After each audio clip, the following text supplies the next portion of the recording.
महक काल नाग को शिकस्त देकर काल गुरु के पास भेज देती है। काल गुरु तैश में नागिन से इंतकाम लेने के लिए कहता है। अब आगे। महक, क्या हुआ तुमको? क्यों इतनी परेशान लग रही हो? नहीं तो, मुझे तो कुछ नहीं हुआ। लो तुम दवाई ले लो। महक, विजय को दवाई देकर मेरे पास आना। उधर विभा अपने खाविंद के साथ शहर जा रही होती है। अभी और कितना टाइम लगेगा? इतना बोल ही पाती है कि अचानक उनकी कार ट्रक से टकरा जाती है और विभा उछलकर पास की खाई में जा गिरती है। महक को इस हादसे का पता लग जाता है तो वो फिर से नागिन रूप लेकर उन्हें बचाने के लिए निकल पड़ती है। लेकिन जब तक वो वहां पहुंचती है तब तक विजय के वालिद फौत हो चुके होते हैं। नहीं, ये क्या हो गया? आंटी जी कहाँ हैं? इधर उधर देखकर बोली। तभी वो आंखें बंद करके देखती है विभा बेहोश होकर नदी में पड़ी है और पानी के बहाव के साथ इधर उधर बहती जा रही है। महक पानी में गोता लगाती है और विभा को अपनी पूंछ से बांधकर किनारे पर ले आती है। आंटी जी उठिए, आंखें खोलकर बोलती है।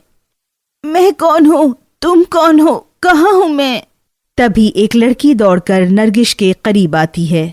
मुझे बचा लो, न जाने क्यों कुछ सांप मेरे पीछे पड़े हैं। मैं तो बस जंगल घूमने आई थी। नरगिस को भी लड़की के अंदर नाग के होने का एहसास होता है।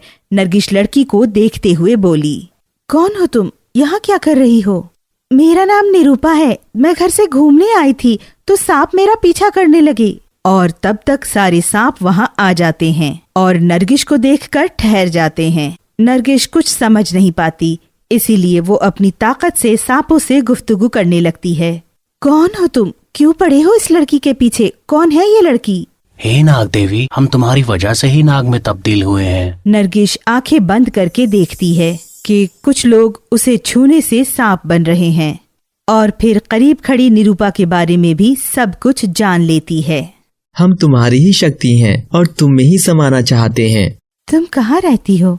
मैं करीब ही गांव में अपने भाई और मम्मी पापा के साथ रहती हूँ। निरूपा, तुम इस जख्मी औरत को अपने साथ ले जाओ।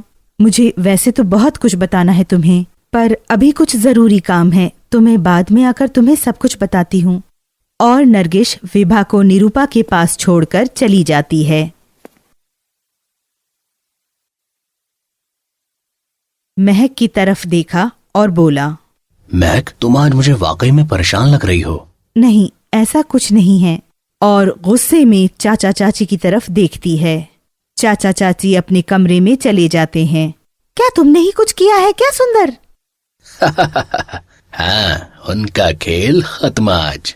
लेकिन विभा के घर न आने की वजह कर विजय बहुत परेशान था तो वो उनकी तलाश में रात में ही निकल पड़ता है।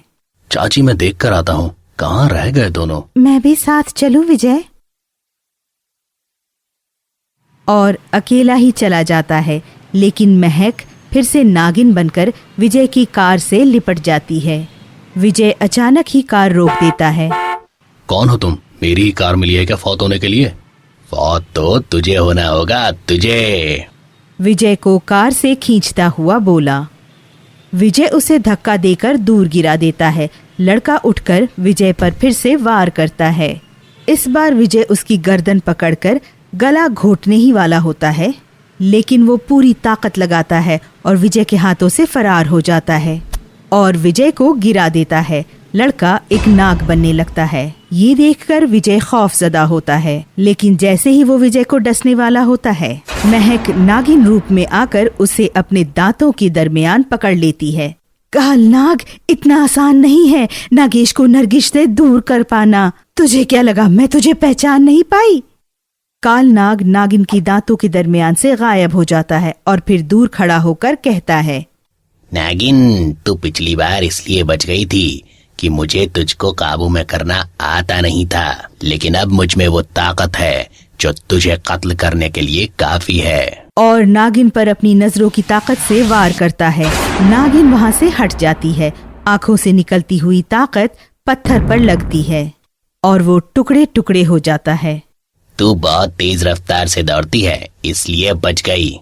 इस ज़र्ब से बच पाना मुश्किल है, मुश्किल। और नागिन की तरफ जहरीली फूंकार छोड़ता है। नागिन अपनी ताकत से अपनी चारों तरफ एक हिफाजती ढाल बना लेती है, जिसे कालनाग की ताकत भेद नहीं पाती। बच पाना तो तेरा भी मुश्किल है कालनाग।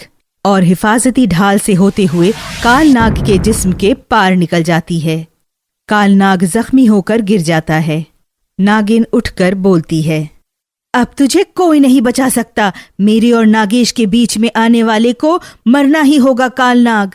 और एक जहरीली हवा कालनाग पर छोड़ती है।